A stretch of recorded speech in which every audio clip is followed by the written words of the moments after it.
The year is 1915. The elite forces of Austria, Hungary, and Germany invade Serbia from Srem, Banat, and across Bosnia. Far more numerous and better equipped, they pushed the exhausted Serbian army, worn down by disease and war, into retreat. Then, Bulgaria attacked Serbia from behind, without a declaration of war, sealing what seemed to be the nation's fate in the Great War, or so everyone thought. After two brilliant victories over Austria-Hungary, the first at the Battle of Ser in August 1914, where Stepa Stepanovic crushed the Austro-Hungarian army of General Oskar Potiorek, and the second in November of the same year, when the genius of Field Marshal Živojin Mišić proved decisive in bringing Serbia back into the war when everyone thought it was over. Germany and Austria-Hungary were left deeply dissatisfied with the outcome. They planned to launch a new invasion of Serbia as early as January, but their plans were halted by a devastating typhus epidemic. Typhus, a disease that spread across Serbia due to poor conditions, ravaged the country until the autumn of that same year, claiming over 150,000 lives, including many doctors who were already in short supply. Among the victims was the famous Serbian painter, Nadezhda Petrović. Meanwhile, military operations towards Serbia were temporarily suspended. Italy entered the war on the side of the Allies, while the Allies themselves launched the ill-fated Gallipoli campaign, aimed at defeating the Ottoman Empire. The British and French failed in their mission, forcing them to withdraw their troops to Greece. Serbia, on the other hand, knowing that an attack was being prepared against it and that Bulgaria posed a real threat, proposed the following.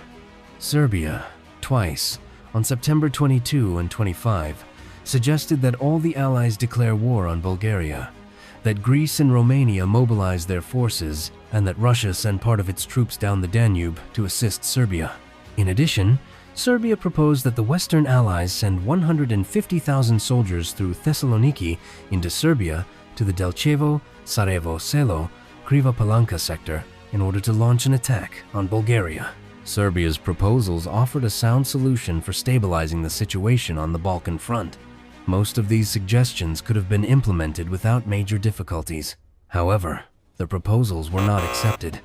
As a result, the Serbian High Command decided that its forces on the northern front would remain on the defensive, while it would independently carry out a preemptive offensive against Bulgaria.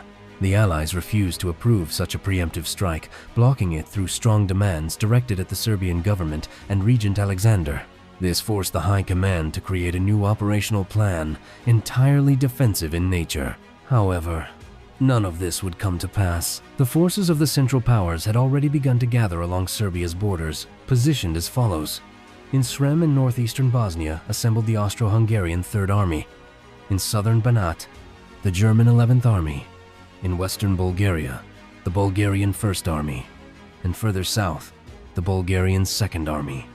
All these troops, by some estimates numbering around 800,000 well-equipped men, were under the command of German Field Marshal August von Mackensen. This was a direct preparation for a concentric offensive against Serbia, involving the elite units of three nations. Mackensen had already proven himself to be one of Germany's most capable commanders during the war. The final agreements on the invasion had been reached as early as the spring of 1915, particularly during meetings between the chiefs of staff of the two empires in Berlin. On the other side, Serbia could oppose the invasion with no more than 300,000 soldiers, many of them older men stretched across nearly 1,000 kilometers of front and dispersed in various directions to repel attacks from the north, west, and east. The main Serbian forces were deployed as follows. The First Army facing Bosnia, the Second Army facing Bulgaria, and the Third Army facing north. The defense of the capital, Belgrade, was entrusted to the troops of the Belgrade Defense Command, while the Serbian High Command was headquartered in Kragujevac. The triple invasion of Serbia began at noon on the 5th of October 1915.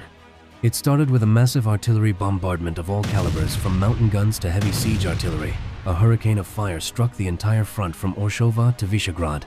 The cities of Belgrade, Obrenovac, Šabac, Smederevo, Kladovo, and Ram were covered in a storm of shells. On October 5 and 6 alone, around 30,000 shells of all calibers fell upon Belgrade. The artillery barrage continued through the night of October 6-7, and at dawn on October 7, the first assault waves began to cross the rivers. The main forces of the Austro-Hungarian Third Army crossed the Sava and Danube near Belgrade. The Serbian positions along both rivers had been almost completely obliterated by the bombardment. Yet the defenders of Belgrade responded with rifle, machine gun, and artillery fire. The defenders fought heroically and with extraordinary courage until the very end. Even after many soldiers fell, civilians, men, women, and children took up arms and continued to resist to their last breath. It was then that Major Dragutin Gavrilovich gave his now legendary speech, which remains remembered to this day. Despite their heroism, Belgrade was doomed to fall. It is estimated that the Austro-Hungarian army lost around 10,000 men in the attacks on the city, which had already been under continuous bombardment for 2 days by Austrian warships. On October 11, Smederevo fell. By October 14, the Serbian Third Army had lost its key defensive positions along the Danube. Its commander ordered the Drina division of the First Call and the Braničevo detachment to withdraw south of Požarevac. On the night of October 13-14, the Bulgarian army launched a full-scale offensive along the entire eastern front without a declaration of war. The Morava Battle of 1915 followed, and by mid-October, the Serbian forces found themselves in mortal danger.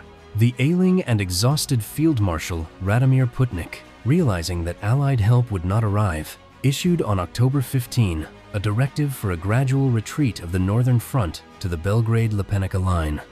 Understanding the hopelessness of the situation, Putnik adopted the desperate strategy of plugging the gaps, as there was no other option left for the Serbian army.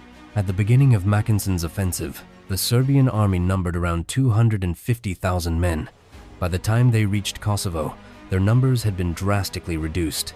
Through the harsh winter retreat across Albania, about 220,000 soldiers and civilians made the journey, but approximately 80,000 perished along the way, victims of hunger, disease, exhaustion, and attacks.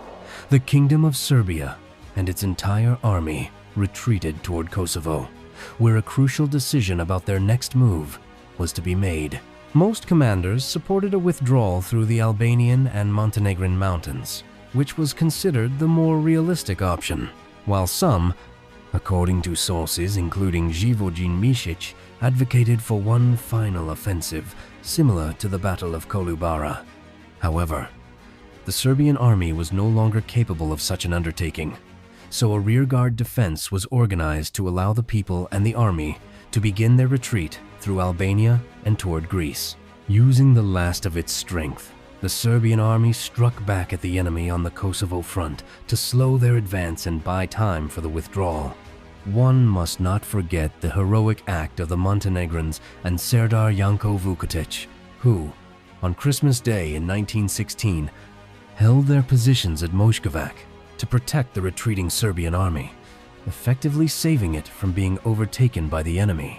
The retreat was organized into 3 columns, each making its way toward the Albanian coast.